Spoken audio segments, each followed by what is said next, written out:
In the world that you work in, obviously the newspapers play a very important role. Do you think that the newspapers are the arbiters of morality in society, or should be the arbiters of morality in society? Well, they're certainly not. I mean, newspapers are the biggest hypocrites of all. They will write, generally speaking, purely according to what's going to sell newspapers for them.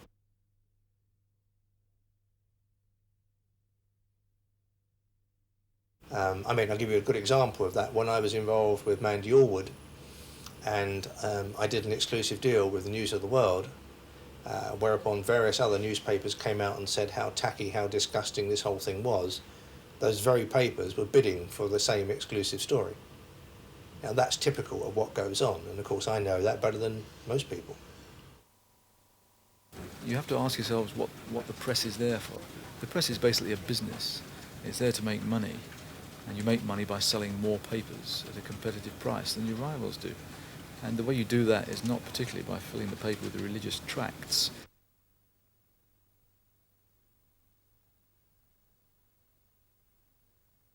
How far would you be prepared to go to win that circulation war? Well, there are limits to how far we go. I don't think we'd be prepared to do anything which hurt anybody, which hurt an individual. That's not to say we haven't done things in the past which have had that effect. We most certainly have, and we bitterly regret them later. We do take ourselves very seriously. It is a great responsibility producing a newspaper every day. And we always do think of the consequences of what we publish. To a certain extent, you've set yourself up as a moral arbiter as well. Do you? No, I've never set myself up as a moral arbiter. Let me explain what I mean by that. I've exposed people for corruption. I've exposed people for sleaze. To me, the most important thing, if you take an MP, is what he or she is doing for the benefit of the people that they're representing, they're meant to be serving.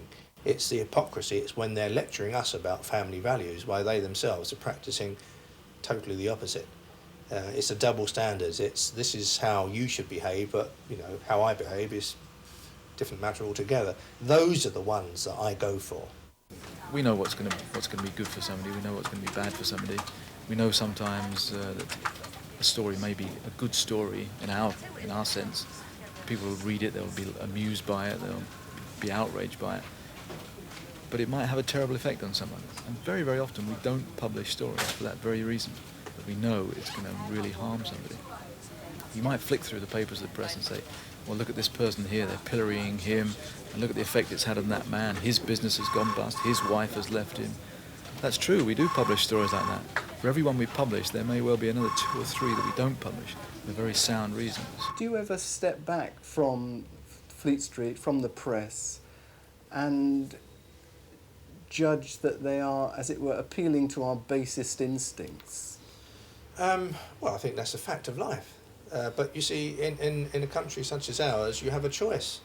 There's all aspects of the media for all acts of taste and belief, and we have a great choice, and we have pretty much a freedom of speech in this country, which is not perfect, but it's the healthiest, I think, of almost any country that I'm aware of.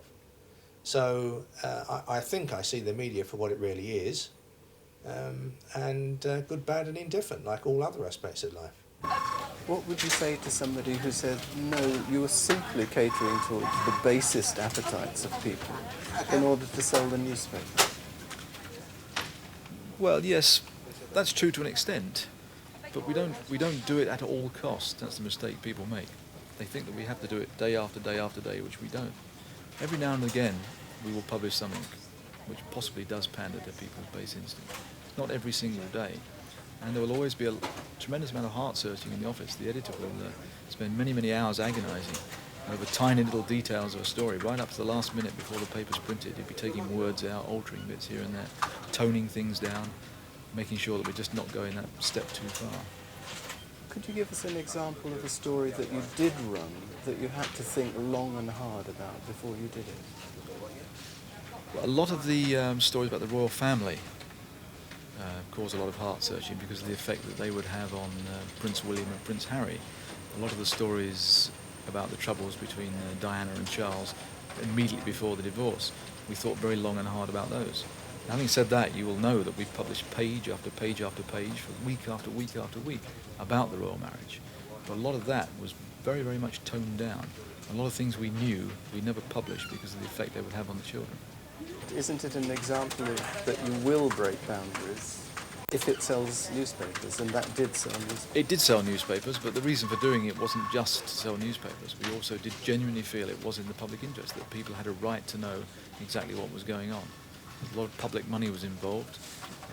The Prince of Wales will one day, if he becomes king, become the head of the Church of England. There are vast constitutional issues at stake as well. And you were saying that truth is a major criteria. No, I didn't say that. Hypocrisy, double standards, when you're talking about the scandals that I've been involved with, for me, is probably the most important thing. But when it comes to PR, an important part of PR is lies and deceit. I'm creating false images and I'm lying every day of my working life. But I know the difference between show business, rock and roll, and hopefully the realities of life.